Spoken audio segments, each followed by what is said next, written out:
Well, I think that cinema, I'm going to be focusing on that more than arts, can really actually have an important role in helping us imagine these futures, and what I think are hopeful futures, even though films also discuss the challenges that we might find in the future.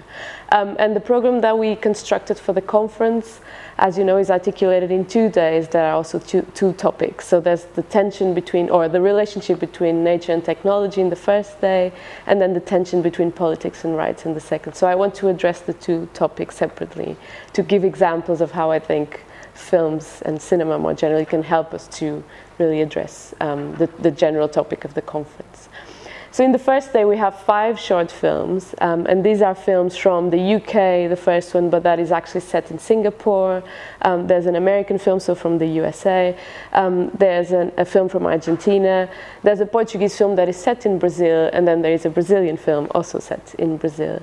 And they are very different in terms of their topics, but also in terms of the way in which they frame these topics. So for instance, in the first one, we're looking at what if in, say, 50 years we would all be living underground, and what's the importance of underground living in an urban context. And this is the film that is set in Singapore, and precisely because this is a very small contained island, so there's an issue of space, really. So how are we going to be occupying space and different spaces in the city? It's a question that the film really puts forward.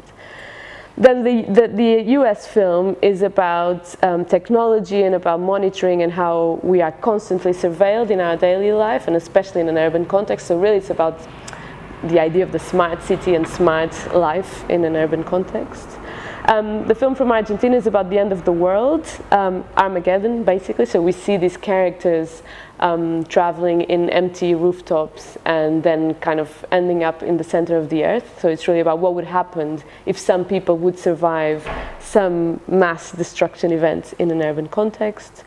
The Portuguese film set in Brazil is about the forest and about the importance of knowing about but also challenging myths that have to do with how we relate to nature. And then the final film is about climate change. So already you have really 5 different topics that are important for us to be aware of when thinking about urban futures. But what I think is interesting about cinema and about these films is really that they allow us also to think in aesthetic terms. So what they bring forth is really the issue of what we see, how we see this, and also what and how we hear what we're hearing. So for instance, in the film that I described about the Armageddon in Argentina, which is called Pude ver un puma, you have this tension between vagueness and normality in what is obviously a surreal episode in the life of these young boys that we see in the film. In the Brazilian film about climate change, the filmmaker is using documentary and even TV aesthetics to really talk about something that didn't happen. And so it really makes you think about, yes, okay, mockumentary fake news, but most importantly, that climate change is not something that far from, the kind of situation that the film is describing is actually already almost here, so it's important for us to know about it.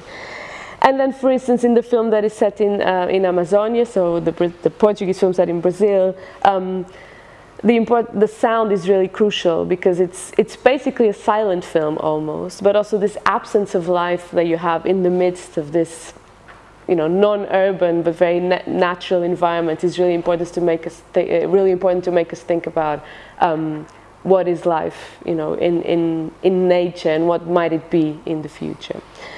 In the second day that I said was framed around the tension between politics and rights, we actually chose to focus on the case of Lisbon. So really, it's a program on the transformation of Lisbon, and we're showing 4 short films, and all of these are Portuguese films. And we've made, Lisbon now appears in also foreign productions, but we've made a clear choice to choose Portuguese films. And the topics that these films have, first to talk about their plots in a way, are all very important topics for Lisbon, and I would say for other cities and for urban futures elsewhere. But here really we have things that are happening now and that are very present in contemporary discussions on the city. So tourism is one of the first. Social change, so in what has to do with the crisis, for instance, how people had to adapt to living conditions and also living in the city during austerity, for instance. Social division, so who is allowed in the city center, in the historic center, what kind of people are inhabiting this center and what kind of people are excluded from it. And finally, housing. So we have again 4 topics that I think are obvious to kind of make us think about urban futures. But again, I also want to stress the aesthetics of the film. So how are they doing this? Are they doing it through humor? Are they doing it through, again, documentary aesthetics, even though they are not actual documentaries? So how are they playing, for instance, with the tension between reality and fiction? But also, it's important to read these films, and here I'm trying to bring in the question of arts more, or the relationship between film and the other arts, with how they are framed and how they circulate. And these tend to be festival films, but one of them, for instance, is a museum film, so it's made for a gallery, it's made as part of an arts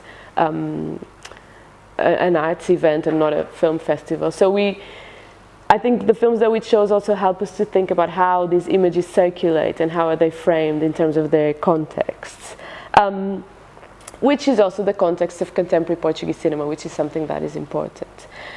But I want to finish with the question of urban regeneration and kind of try to bring that in, because at least in 2 cases, the Portuguese films are made with the community. So for instance, there is a film about about houses being destroyed in Amadora and people having to be relocated, and we see, this is the one that mixes documentary with fiction, even though none of the sequences are actually documentary sequences because they're all somehow rehearsed.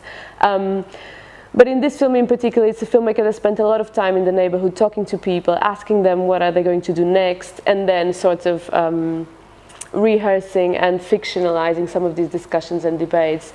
And here I think it's really important that film is now also being used as a tool for the community to think about their future, but also be able to send a message about what they think their future might be, or what are the problems that they're facing in what the futures of housing in this particular case would be. So I think that's where I would also bring film into the issue of regeneration, and how it can actually play a role in being a tool to think about and to voice a message about how these communities want to be seen and heard elsewhere.